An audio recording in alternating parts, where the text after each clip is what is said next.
കേരളത്തിൻ്റെ നിയമസഭയ്ക്ക് വളരെ ശക്തമായ ഒരു പാരമ്പര്യമുണ്ട്, ഒരു പൈതൃകമുണ്ട്, ഒരു ചരിത്രമുണ്ട്. കേരളത്തിലെ പ്രശസ്തരായിട്ടുള്ള ഗാംഭീര്യമുള്ള ഭരണകർത്താക്കളും ജനപ്രതിനിധികളും ഉൾപ്പെട്ട ഒരു സഭയായി എക്കാലവും ചരിത്രത്തിൽ അടയാളപ്പെടുത്തിയിട്ടുണ്ട്. അത് തിരുക്കൊച്ചി നിയമസഭയാകട്ടെ, കേരള നിയമസഭയാകട്ടെ, അതിലെ എല്ലാ പ്രവർത്തനങ്ങളും ചരിത്രം ഇതിനോടകം തന്നെ രേഖകളിൽ ഉൾപ്പെടുത്തിയിട്ടുള്ളതാണ്. പനമ്പള്ളി ഗോവിന്ദമേനോൻ, പട്ടം Thanupillai, R Shankar, C Keshavan, T M Varghese, EMS Namboodiripad, C Achutha Menon തുടങ്ങിയതായിട്ടുള്ള അതിപ്രഗത്ഭന്മാർ, കുറെ പേരുകൾ മാത്രമേ ഇവിടെ സൂചിപ്പിച്ചുള്ളൂ. ഇത്രയും അധികായന്മാരായിരിക്കുന്ന ഭരണകർത്താക്കളും നിയമസഭാ സാമാജികരും അലങ്കരിച്ചിട്ടുള്ള കേരളത്തിൻ്റെ നിയമസഭയിൽ കഴിഞ്ഞ 2 ദിവസങ്ങളായി നടക്കുന്ന സംഭവങ്ങൾ കാണുമ്പോൾ കേരളത്തിനാകെ അപമാനമുണ്ടാവുകയാണ്. ലോകത്തെവിടെയെല്ലാം മലയാളിയുണ്ടോ അപമാന ഭാരം കൊണ്ട് അവന്റെ തല കുനിയുകയാണ്. എന്താണ് യഥാർത്ഥത്തിൽ ഇപ്പോൾ നിയമസഭയിൽ നടക്കുന്നത്? നിയമസഭയെ സംബന്ധിച്ച് എപ്പോഴും നാം വിശേഷിപ്പിക്കുന്നത് അത് ജനാധിപത്യത്തിന്റെ ശ്രീകോവിൽ എന്നാണ്. അത്ര പരിപാവനമായ ഒരിടമാണ്.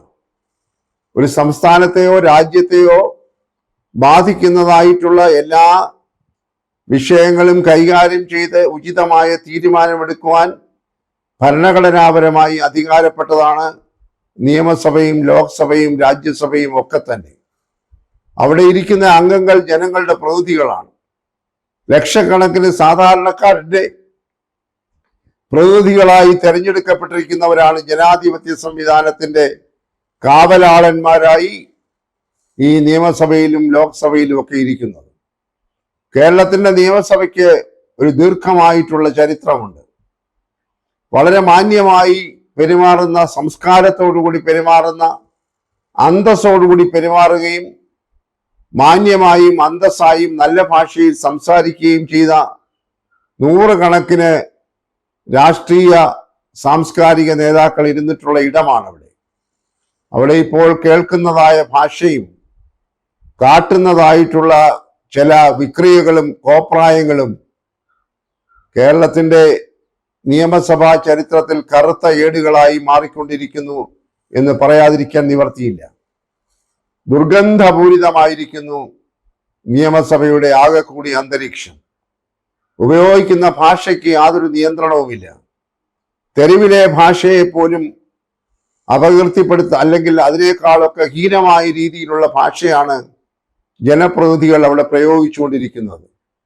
സ്ഥാനത്തും അസ്ഥാനത്തും യാതൊരു ബന്ധവുമില്ലാത്തതായിട്ടുള്ള ചില നാടൻ പ്രയോഗങ്ങൾ, ചില സാദൃശ്യങ്ങൾ, വ്യക്തികളെ അധിക്ഷേപിക്കുന്ന പരാമർശങ്ങൾ, ഇതൊക്കെയാണിപ്പോൾ നിയമസഭാ സാമാജികരിൽ നിന്ന് കേരള നിയമസഭ കേട്ടുകൊണ്ടിരിക്കുന്നത്. എത്ര ദയനീയമാണ് അവിടുത്തെ ചിത്രം. അവിടെ ഇപ്പോൾ ഇതാ കയ്യാങ്കളിയിലേക്ക് വരെ കാര്യങ്ങൾ എത്തി നിൽക്കുന്നു. തെരുവിൽ നടക്കുന്ന തെരുവ് യുദ്ധത്തെക്കാൾ ഹീനമായ രീതിയിലാണ് അവിടെ നിയമസഭാ സാമാജികർ ലക്ഷക്കണക്കിന് പാവപ്പെട്ട ജനങ്ങളുടെ പ്രതിനിധികളായി വോട്ട് വാങ്ങിച്ച് അവിടെ പോയി വൻപിച്ച ആനുകൂല്യങ്ങൾ പൊതുഖജനാവിൽ നിന്ന് പറ്റിക്കൊണ്ട് അവിടെ കാട്ടിക്കൂട്ടുന്ന വിക്രിയകൾ. ഒരു സന്ദർഭത്തിൽ ബഹുമാനപ്പെട്ട സ്പീക്കർക്ക് പറയേണ്ടി വന്നു, ഇന്ന് നിയമസഭ കാണാനായി കുറെ സ്കൂൾ കുട്ടികൾ സന്ദർശക ഗാലറിയിൽ ഇരിക്കുന്നു. നിങ്ങളുടെ ഈ പ്രവർത്തികൾ കണ്ടുകൊണ്ട് ആ കുട്ടികൾ എന്തായിരിക്കും നിഗമനത്തിലെത്തുക? ഇതാണോ നിയമസഭാ സാമാജികർ നിയമസഭയിൽ കാട്ടുന്ന കാര്യങ്ങൾ എന്ന് അവർ അത്ഭുതത്തോടും ഞെട്ടലോടും കൂടെ കണ്ടിരിക്കുകയാണ് എന്ന് സ്പീക്കർ സന്ദർഭവശാൽ പരാമർശിക്കുകയുണ്ടായി. എന്നാൽ അതിനൊന്നും യാതൊരു വിലയും കൊടുക്കാതെ ഏതാണ്ട് കയ്യാങ്കളിയിലേക്ക്, ഏറ്റുമുട്ടലിലേക്ക്, ശാരീരികമായ കായികമായ ഏറ്റുമുട്ടലിലേക്ക് വനിതകളായിട്ടുള്ള അംഗങ്ങൾ ഉൾപ്പെടെയുള്ള ആളുകൾക്ക് വിധേയരാകേണ്ടി വരുന്നത് അത്യന്തം സങ്കടകരമാണ്, അപലപനീയമാണ്. ഇന്ന് നിയമസഭയുടെ സമ്മേളനത്തിൽ ഇതിൻ്റെയൊക്കെ പശ്ചാത്തലത്തിൽ കർശനമായ നടപടിയുമായി സ്പീക്കർ രംഗത്ത് വന്നിരിക്കുകയാണ്. സ്വാഭാവികമായി എന്ത് വിമർശനങ്ങൾ ഉണ്ടായാലും അല്ലെങ്കിൽ എന്ത് ആക്ഷേപങ്ങൾ ഉണ്ടായാലും അത് പ്രതിപക്ഷത്തിന്റെ തലയിൽ കെട്ടിവെക്കുക എന്ന് പറയുന്ന ഒരു കേവലമായിട്ടുള്ള ഒരു സമീപനമുണ്ട്. ഒരു സ്പീക്കർക്ക് ആ തരത്തിൽ പെരുമാറുന്നത് ആശാസ്യമല്ല.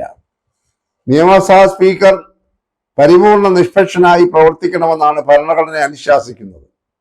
അദ്ദേഹം ഏതെങ്കിലും ഒരു പാർട്ടിയുടെ പ്രതിനിധിയായിട്ടാണ് സ്പീക്കർ ആകുന്നതെങ്കിലും സ്പീക്കർ ആയിക്കഴിഞ്ഞാൽ അദ്ദേഹം ഭരണപക്ഷത്തെയും പ്രതിപക്ഷത്തെയും ഒരുപോലെ സംരക്ഷിക്കുകയും അവരെ മാന്യമായി പെരുമാറുന്നതിന് പ്രേരിപ്പിക്കുകയും ചെയ്യേണ്ട ആളാണ്. മുൻവിധിയോടുകൂടെ അദ്ദേഹം തീരുമാനമെടുക്കാൻ പാടില്ല. ഭരണകക്ഷിയിലുള്ള ആളുകൾ തന്നെ ക്രമക്കേട് കാട്ടിയാൽ, പാർലമെന്ററിയിൽ അല്ലാത്ത ഭാഷ ഉപയോഗിച്ചാൽ, പ്രയോഗങ്ങൾ നടത്തിയാൽ അത് അവസാനിപ്പിക്കാനുള്ള ഉത്തരവാദിത്വം സ്പീക്കർക്കുണ്ട്. അതുപോലെ തന്നെ ബഹുമാനപ്പെട്ട സ്പീക്കർക്ക് പ്രതിപക്ഷ ഭാഗത്തു നിന്നും ഏതെങ്കിലും അനാശാസ്യമായിട്ടുള്ള പ്രയോഗങ്ങളോ സഭയ്ക്ക് ചേരുന്ന തരത്തിലുള്ള അല്ലാത്ത പെരുമാറ്റങ്ങളോ ഉണ്ടായിക്കഴിഞ്ഞാൽ അതും നിയന്ത്രിക്കാൻ ബഹുമാനപ്പെട്ട സ്പീക്കർക്ക് അധികാരമുണ്ട്. എന്നാൽ ഇന്ന് സംഭവിച്ചത് എന്താണ്? യഥാർത്ഥത്തിൽ അവിടെ ഒരു കയ്യാങ്കളിയുടെ വക്കത്തിലേക്ക് വന്നപ്പോൾ നിയമസഭയിലെ അച്ചടക്കം പാലിക്കുവാൻ നിയോഗിതരായിട്ടുള്ള വാച്ച് ആൻഡ് വാർഡ് എന്ന് പറയുന്ന കുറെ പോലീസുകാർ രംഗത്തിറങ്ങേണ്ടി വന്നു. സഭയുടെ പ്രധാന തളത്തിൽ, നടുത്തളത്തിൽ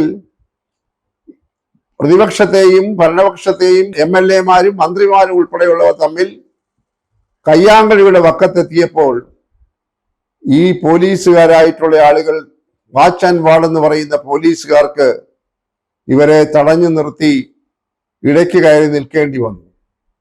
എന്തൊരു ദയനീയമായ ഒരു കാഴ്ചയാണ്. ഇത് ലോകം മുഴുവൻ കണ്ടുകൊണ്ടിരിക്കുന്നു.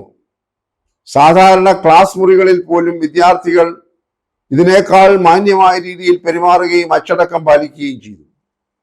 എന്നാൽ പക്വതയുണ്ട് എന്ന് കരുതുന്ന പ്രായമുള്ള, പലതരത്തിലുള്ള സാഹചര്യങ്ങളിൽ നിന്ന് വരുന്ന, രാഷ്ട്രീയ പാരമ്പര്യമുള്ള, പൊതുപ്രവർത്തന പാരമ്പര്യമുള്ള, വിദ്യാസമ്പന്നർ ആയിരിക്കുന്ന കുറെ ആളുകളെങ്കിലും ഒക്കെ ഉൾപ്പെടുന്ന ഈ ഒരു വേദിയിൽ ഈ തരത്തിൽ ഈ പ്രതിനിധികൾ പെരുമാറുന്നത് കടുത്ത ഒരുതരം സംസ്കാര ചിത്തർക്ക് യോജിച്ചതല്ല എന്ന് പറയേണ്ടിയിരിക്കുന്നു.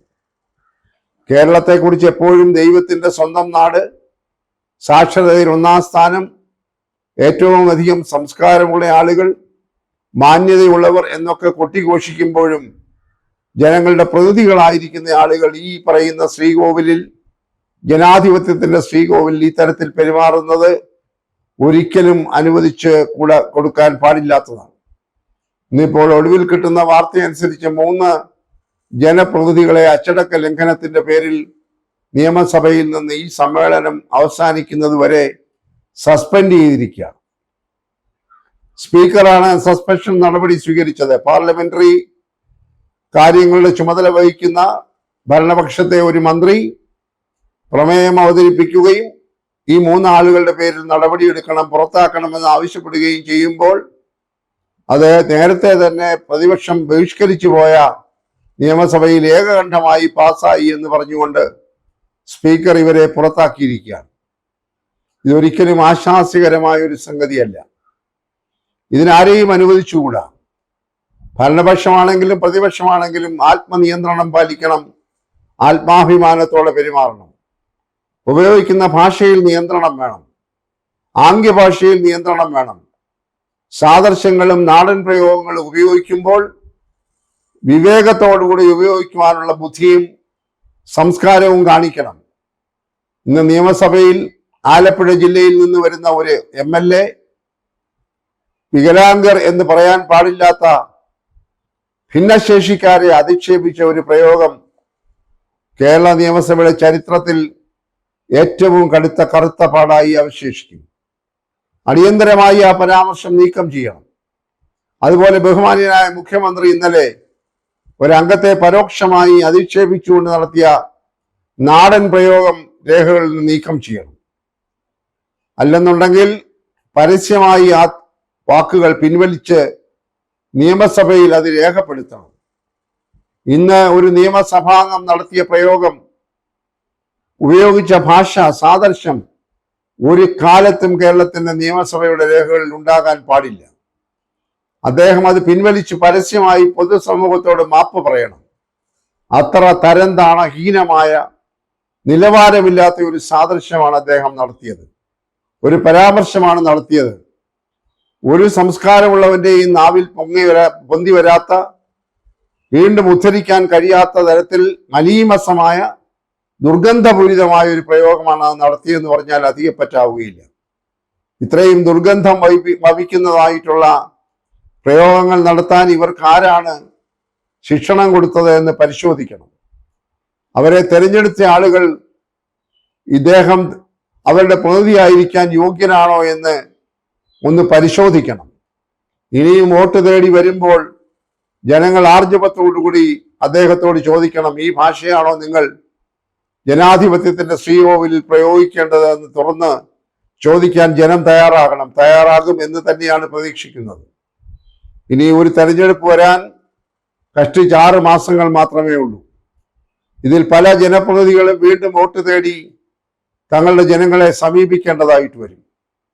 അവർക്ക് ഈ ചോദ്യങ്ങളുടെ മുൻപിൽ ചൂളിപ്പോകേണ്ട ദുസ്ഥിതി ഉണ്ടാകേണ്ടി വരും, അതിൻ്റെ തിരിച്ചടിയും അനുഭവിക്കേണ്ടി വരും എന്ന് തന്നെ വേണം കരുതാൻ. അതുകൊണ്ട് ഈ തരത്തിലുള്ള പ്രയോഗങ്ങളും പെരുമാറ്റങ്ങളും എന്നേക്കുമായി ഭരണപക്ഷവും പ്രതിപക്ഷവും മന്ത്രിമാരുൾപ്പെടെയുള്ളവരും അവസാനിപ്പിച്ച് നിയമസഭയുടെ അന്തസ്സും ആഭിജാത്യവും സംരക്ഷിക്കാൻ പ്രതിജ്ഞ എടുക്കണമെന്നാണ് പൊതുസമൂഹത്തിന് വേണ്ടി ഇപ്പോൾ അവരോട് പറയാനായിട്ടുള്ളത്. മലയാളികളെ ആകെ അപമാനപ്പെടുത്തുന്ന ഇത്തരം നടപടികൾ അവസാനിപ്പിക്കണം. സംസ്കാരമുള്ളവരെ പോലെ പെരുമാറാൻ പഠിക്കണം. അന്തസ്സോടും മാന്യമായും സംസാരിക്കാൻ പഠിക്കണം.